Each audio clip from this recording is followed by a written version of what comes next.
Continuamos en nuestra lectura bíblica, ya casi estamos terminando el libro de Jueces. Así es que es un libro del que hemos aprendido mucho, sobre todo la fidelidad de Dios en medio de un pueblo sumamente infiel. Y eso, aunque a veces a nosotros nos parece como algo extraño, algo lejano, algo perteneciente a esa época antigua, lo cierto del caso es que muchas veces sucede también con nosotros, de que a pesar de que somos un pueblo creyente, un pueblo que está en un nuevo pacto con Dios, muchas veces nuestras actitudes, nuestros hechos nos llevan a ser separados de esa comunión con Dios y a raíz de eso vendrán consecuencias negativas para nuestra vida. Eso es algo que nos lo enseña este libro de los jueces y nos tiene que traer también sabiduría y entendimiento a nosotros de que si nos mantenemos de corazón amando a Dios y buscando cumplir su voluntad, el Señor en su fidelidad también traerá protección a nuestras vidas. En este caso vamos a estar viendo el libro de los jueces en el capítulo 13, 14 y 15, que es el origen de la historia de Sansón. Sansón llegaría a ser, por lo menos en este libro de jueces, el último de los jueces. Y después vamos a ver que en realidad el último de los jueces fue Samuel, pero eso ya va a ser en otro libro más adelante. Aquí por lo pronto en este libro vamos a tener esta figura central muy determinante que es Sansón. Sansón es introducido por medio de un acto milagroso porque sus padres no podían tener hijos, su madre era estéril. Entonces recibe la visita de el ángel de Dios, o como lo dice en otras traducciones, el ángel de Jehová, que ya ha sido un personaje recurrente en varias ocasiones desde el libro de Josué. Y debemos entender que estas alusiones al ángel de Jehová son representaciones humanas de un mensaje de Dios. Dicho de otra forma, era una forma de un mensajero en la que Dios mandaba en ciertas ocasiones una revelación especial, ya sea alguna persona o alguna autoridad sobre Israel. Estos mensajeros son descritos en la Biblia con una apariencia humana de un hombre, pero también en ciertas ocasiones son descritos que podían llegar a tener una apariencia glorificada o una apariencia de tener luz alrededor de su cuerpo. Lo cierto del caso es que en esa época antigua se tenía la impresión de que al ver al ángel de Dios era como ver a Dios mismo y significaba que se iba a morir porque nadie podía resistir ver a Dios o en este caso la representación de Dios y seguir con vida. Más sin embargo en estos casos era interpretada la presencia o la revelación de Dios como una bendición, no como un castigo. El ángel de Dios o el ángel de Jehová entonces le anuncia a estos padres que tienen que tener unas instrucciones muy específicas y es que tanto la mamá como el futuro niño no deberán tomar ningún tipo de licor ni comer ninguna cosa inmunda porque ese niño va a ser un nazareo. Nazareo, recordemos, desde el libro de Números, que era alusión a un tipo especial de voto de pureza que los israelitas podían tomar. Y era un voto de pureza que consistía justamente en no tomar licor, consistía en no tocar ningún tipo de cuerpo muerto y, muy importante, no pasar navaja por su cabeza, es decir, no cortarse el cabello. Entonces Sansón había sido criado bajo estas instrucciones desde que nace y con el paso del tiempo se nos indica que los filisteos, a causa de la infidelidad del pueblo, es decir, a causa de la idolatría del pueblo, los filisteos ya habían tomado control sobre todo Israel durante 40 años, es decir, cultural y religiosamente los filisteos eran los que dominaban la zona y tenían al pueblo sometido a opresión. El ángel de Jehová anunció que por medio de Sansón ellos iban a ser liberados de esa opresión de los filisteos. De hecho, el nombre Sansón, que es dado por el ángel, significa pequeño sol o solcito, como lo queramos decir con más cariño. Sansón era procedente de la tribu de Dan, una zona que se ubicaba hacia el centro de Canaán, pero con salida de acceso a la costa mediterránea, es decir, quedaban muy cerca de la zona donde los filisteos tenían su campamento. En Jueces capítulo 14 se presenta que ya un Sansón que había crecido, ya un Sansón adulto, desea tomar por esposa a una mujer filistea.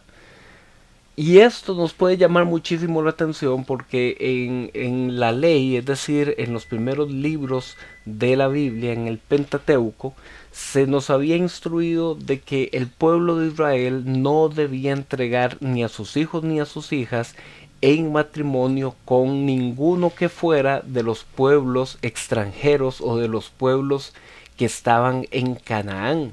En este caso, esa decisión de Sansón de querer tomar por esposa a una mujer filistea es cuestionada por sus padres, quienes le dicen, pero mira, cásate con alguna mujer israelita, no con una procedente de esos incircuncisos, que era un término despectivo, un término para referirse con desprecio a los filisteos. Pero aquí comenzamos a ver una de las mayores debilidades de Sansón, que era un hombre físicamente muy fuerte por el Espíritu de Dios, pero mentalmente muy débil hacia las mujeres. Y entonces Sansón dijo, no, esta es la que yo quiero, esta es la que yo quiero y es la que quiero que me den como esposa. Se organiza entonces una fiesta, una fiesta de bodas que duraba toda una semana y era un banquete donde había fiesta y vino en la casa del padre de la novia. Y se indica que mientras Sansón iba con sus padres camino a esa celebración de boda, en el camino se encontró con un león joven y con sus propias manos él terminaría matando a ese león joven. Pero tiempo después, en el camino, justo cuando iban para esta celebración de boda, Sansón se encuentra que en ese cuerpo muerto ya y putefacto del león había nacido un enjambre de abejas junto con la miel. Y entonces Sansón toma del cuerpo muerto del león esta miel de las abejas y se la va comiendo. Y aquí entonces vamos a ver que Sansón infringe las condiciones más básicas de la pureza, la dedicación de su condición como nazareo, porque Sansón toca un cuerpo muerto y eso era prohibido. Y solamente con este versículo se nos deja ver que Sansón era un hombre de un carácter muy débil, de un carácter caprichoso. Él quería una mujer filistea, se dejó la mujer filistea, él sabía que no tenía que tocar este cuerpo muerto y aún así de él toma la miel. Y aquí podemos considerar varios elementos. Número uno, que en la cultura no estaba bien persuadida la enseñanza correcta de la ley de Moisés, es decir, a lo mejor Sansón ni siquiera sabía bien en qué consistía ser un nazareo, solo sabía una cosa, que su pelo no se podía cortar, pero a lo mejor pareciera que no estaba bien instruido en que no debía ni tomar vino ni tampoco debía tocar ningún cuerpo muerto. Esa es una alternativa. La otra alternativa es que Sansón sí sabía muy bien que no tenía que tomar vino y también sabía que no tenía que tocar un cuerpo muerto, pero en su corazón rebelde aún así lo hacía. Sansón, tomando esta experiencia con el león, llega a su fiesta de bodas y les hace a los acompañantes filisteos una adivinanza. Y la adivinanza, él dice, al quien me la sepa descifrar, yo le daré a cada uno de ustedes ropas que eran un símbolo de riqueza. Pero estos varones van y persuaden a la esposa de Sansón de que le logren sacar a Sansón cuál era la respuesta, porque si no ellos llegarían a tener que darle riqueza a Sansón, y ellos no querían hacerlo.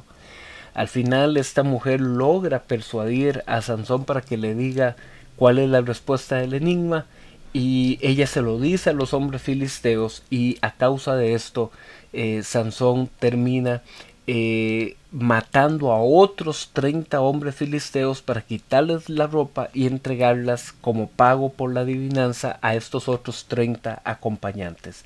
Y esto es como un prólogo, es como una introducción de cosas que vamos a ver también en la lectura de mañana. Pero bueno, mañana lo recordaremos, cosas que se van a repetir en la vida de Sansón tiempo adelante en su conflicto con los filisteos, donde interviene una mujer.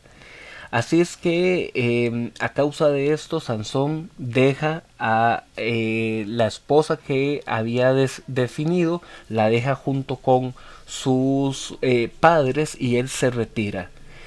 Con el paso del tiempo vemos que en Jueces capítulo 15 Sansón regresa a la casa de su esposa y de su suegro, pero descubre que su suegro le ha dado esa esposa a otro hombre, a uno de los acompañantes filisteos.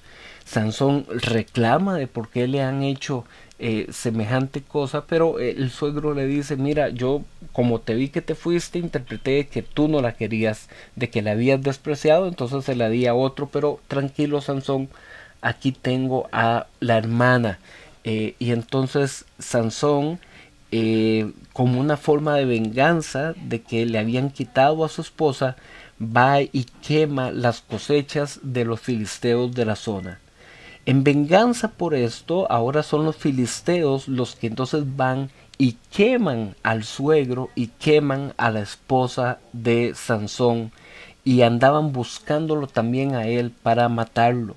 Sansón se había ocultado en una cueva en Judá, pero entonces los hombres de Judá fueron a pedirle que por favor se entregara, porque los filisteos eran los que dominaban la zona, y si no encontraban a Sansón podían llegar a hacerle daño a ellos también.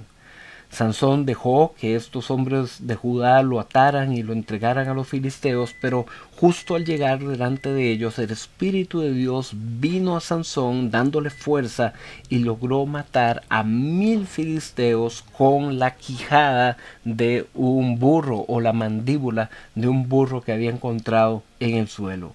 Y por este motivo de que Sansón logró matar a 1000 filisteos, se convirtió en juez sobre Israel por 20 años. Pero mañana vamos a ver qué pasará, cómo terminará esta historia de Sansón y los filisteos. Eso lo veremos mañana. Nos vemos.